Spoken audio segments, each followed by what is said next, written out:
Hello viewers, चलिए शुरू करते हैं एक और हॉरर स्टोरी जो भूतिया खिलौने की है। समाज में हर एक शख्स की एक कहानी होती है, ठीक उसी तरह भूतों की भी कहानी होती है। कुछ लोग इन भूतों की कहानियों को वहम मानते हैं, तो कुछ लोग इन कहानियों पर यकीन करते हैं।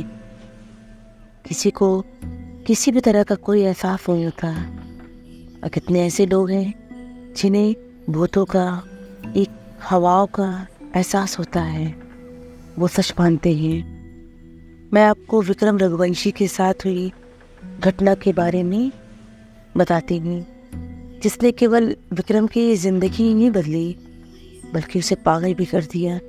चलिए शुरू करते हैं कहानी। ये कहानी की शुरुआती दौर की जो घटना है, आज से 3 साल पहले हुई। विक्रम रघुवंशी और उसका दोस्त साहिल ने अपनी एक खिलौना बनाने वाली कंपनी खोली। दोनों को बच्चों से बेहद लगाव था। ये दोनों मार्केट्स में हमेशा से नए आधुनिक खिलौने बनाने के लिए जाने जाते थे। भारत का सबसे पहला रिमोट कंट्रोल हेलीकॉप्टर जो खिलौना था, इन्होंने ही ईजाद किया था। उस वक्त कंपनी में मीडिया की जमा होने की तैयारी चल रही थी। मीडिया के सामने वो आ रहे थे। वजह यह थी कि विक्रम और साहिल की कंपनी ने एक अलग ख़ास खिलौने का आविष्कार किया था। इस खिलौने की खासियत ये थी कि इस खिलौना सिर्फ एक मामूली खिलौना नहीं था, बल्कि बच्चों को लुभाने का जरिया था। यह खिलौना बच्चों से बात कर सकता था, उसके सभी जवाब दे सकता था। इस खिलौने में डेटाबेस मौजूद थे। इस तरह का एक छोटे रोबोट की तरह देखा जा सकता है। यह खिलौना बच्चों से बात करता था, उनके साथ खेल सकता था। यह खिलौना वह सब कर सकता था जो बच्चे अपने दोस्तों के साथ करना पसंद करते हैं, जैसे खेलना, कूदना, हंसना, बातें करना। ये सब बातें विक्रम की अमेरिका की एक टॉय कंपनी से साझा हुई। विक्रम ने अपनी कंपनी के इस खिलौने के अधिकार को अमेरिका कंपनी को ऑनलाइन भेज दिया। ये बात उसने साहिल को नहीं बताई। अगले दिन मीडिया साहिल और विक्रम से इस खिलौने के बारे में बात करते हैं। इस फंक्शन में वे इस खिलौने की टेक्नोलॉजी को डिटेल में बताते हैं। इस इंटरव्यू का और इस लॉन्च इवेंट का पूरे वर्ल्ड में सराहना होती है, तारीफ होती है। भारतीय समय अनुसार जब शाम का समय था, उसी वक्त अमेरिका से खबर आई, जिसके तहत साहिल और विक्रम कंपनी के इस खिलौने पर चोरी का आरोप लगा। खबर के मुताबिक यह खिलौना पेटेंट अमेरिका की टॉय कंपनी को जारी हुआ है। इसका साहिल पे काफ़ी बुरा प्रभाव पड़ा, क्योंकि वो तो इसे अपना ही ईजाद समझता था।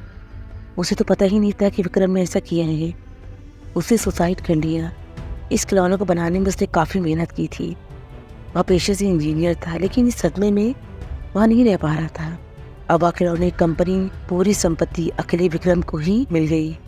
साहिल को मरे वक्त 3 साल हो चुके थे। विक्रम पैसे से काफ़ी मजबूत था। उसकी शादी भी हो चुकी थी। साहिल के हिस्से का भी उसने भुगतान करने को मना कर दिया। लेकिन जब वह रात के 9 बजे ऑफिस से घर की ओर जा रहा था, तो उसे अपनी रॉयल्टी के कागज ढूंढने थे, जिससे भी इन कागजात को अपने पास संभाल सके। इसी कागज को दिखा के ही उसे अमेरिका की कंपनी ने रॉयल्टी इनकम देने का वायदा किया था। वह कागजात ढूंढने लगा। ऑफिस से सभी कर्मचारी चले गए। उसे वह कागजात ढूंढने में काफ़ी समय लगा। वह कभी कंप्यूटर के टेबल पर ढूंढता तो कभी कागजात तहखाने में, लेकिन उसे हर बार निराशा मिली। उसने कागजात को ढूंढने के लिए हर दिन अपने ऑफिस के काम को बंद कर दिया, परंतु हर बार की तरह उसे मायूसी का सामना करना पड़ा। इसके बाद लगातार डिप्रेशन की कंडीशन आ गई। अमेरिकन कंपनी अब उसकी रॉयल्टी पर भी ब्रेक लगाने में तैयार थी। यह उस कंपनी का नियम था जिसे वह रॉयल्टी देगी। उसे हर 3 साल बाद रिन्यू कराना होगा पेपर, जिसके लिए उसे एग्रीमेंट के कागज़ की ज़रूरत होती है। अब वह कागज़ ढूंढते हुए हार जाता है। उसे इस बात का डर रहता है कि अब उसे रॉयल्टी नहीं मिलेगी। उसकी कंपनी में बनने वाले खिलौने भी इतने नहीं बिक पाते थे अपने घर का खर्च संभाल सके। उसने सोचा अब वह कंप्यूटर में सेव फाइल में थे समझ कर बेहतरी डॉल बनाएगा, ताकि उसकी कमाई हो पाए। तकरीबन उसने 2-3 महीने तक घर न जाने का फैसला किया। उसने अपना फैसला अपनी बीवी को बता दिया। इन 3 महीनों में उसे अमेरिकी कंपनी से मैसेज आया कि वह उसे अब रॉयल्टी इनकम नहीं देंगी। ये फैसला उसके लिए हैरान कर देने वाला था। इस बात से पहले से वाकिफ था। अपनी कड़ी मेहनत के बाद उसे अपने काम पर सक्सेस मिल गई। उसने वह खिलौना बना दिया। खिलौने में नई टेक्नोलॉजी के मुताबिक कुछ नई चीज़ों का इस्तेमाल किया गया। उसने जब इसका टेस्ट किया तो वो सफल रहा, बहुत खुश हुआ। इतने महीने की मेहनत के बाद विक्रम अपने घर जा रहा था। उसका बच्चा भी इसका इंतज़ार कर रहा था। विक्रम अपने घर क्यों निकलते हुए विक्रम ने खुद से बनाया खिलौना अपने बच्चे के लिए ले जाना मुनासिब समझा। विक्रम ने सोचा अब उसकी ज़िंदगी बदल जाएगी, वह फिर से खुशी भरा जीवन जिएगा। उसको ये नहीं पता था कि उसकी ज़िंदगी का एक बुरे लम्हे का शुरुआत। जैसे ही वो गाड़ी में उस खिलौने को लेकर बैठा, उसके साथ अजीब एक घटना हुई। गाड़ी का पेट्रोल अचानक से पूरा ख़त्म हो गया।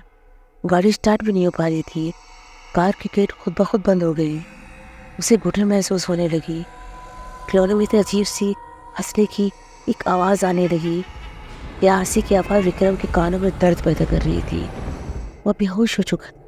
जब उठा तो खुद को अपने घर के बाहर पाया। उसके रोंगटे खड़े हो गए और घबरा गया।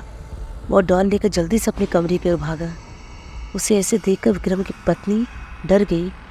बच्चे ने हाथ में डॉल देखी तो अपने पापा की तरफ छोटे छोटे कदमों से दौड़ा। विक्रम ने वह डॉल झट से अलमारी में छुपा दी और उस पर ताला लगाकर चाबी अपने पास रख ली। उसने ऐसा होने के बाद फ़ौरन ही कंपनी के मैनेजर को फ़ोन किया और उस खिलौने को बनाने से रोकने को कहा। अगले दिन वह अलमारी में से उस डॉल को निकाल कर समुद्र में डालने की सोचने लगा। लेकिन जैसे ही उसने अलमारी खोली वह हैरान रह गया। अलमारी में वह डॉल नहीं थी। वो परेशान हो गया। वो इतना डर गया था कि उसे ऐसा लगने लगा कि वो बेहोश हो जाएगा और मर जाएगा। वह तेज़ रफ्तार से भागा और अपने बच्चे को ढूंढ रहा था। उसे जो डर था वही हुआ। उसका बच्चा उसी डॉल के साथ खेल रहा था। लेकिन वो अपने बच्चे से डॉल खींच कर ले गया। वह डॉल उसके हाथ में आती हुआ अजीब सी के साथ उसको दिखने लगा। मेरे से पीछा नहीं छुड़ा पाएगा विक्रम। मेरी मेहनत को तुमने चंद पैसों के लिए बेच दिया। यह आवाज़ किसी और की नहीं बल्कि साहिल की थी। विक्रम काफ़ी डर गया। उसने वह डॉल समुद्र में फेंक दिया। लेकिन उसके बावजूद साहिल की आवाज़ सुनाई दे रही थी। यह आवाज़ उसे पागल कर रही थी और धीरे धीरे वह पूरी तरह पागल हो गया। हर जगह उसे वो डॉल का साया और उसकी आवाज़ उसके कानों में गूंजती थी। वो ज़ोर ज़ोर से चिल्लाता था लेकिन वो कभी सही नहीं हो पाया। तो दोस्तों, ये स्टोरी आपको कैसी लगी?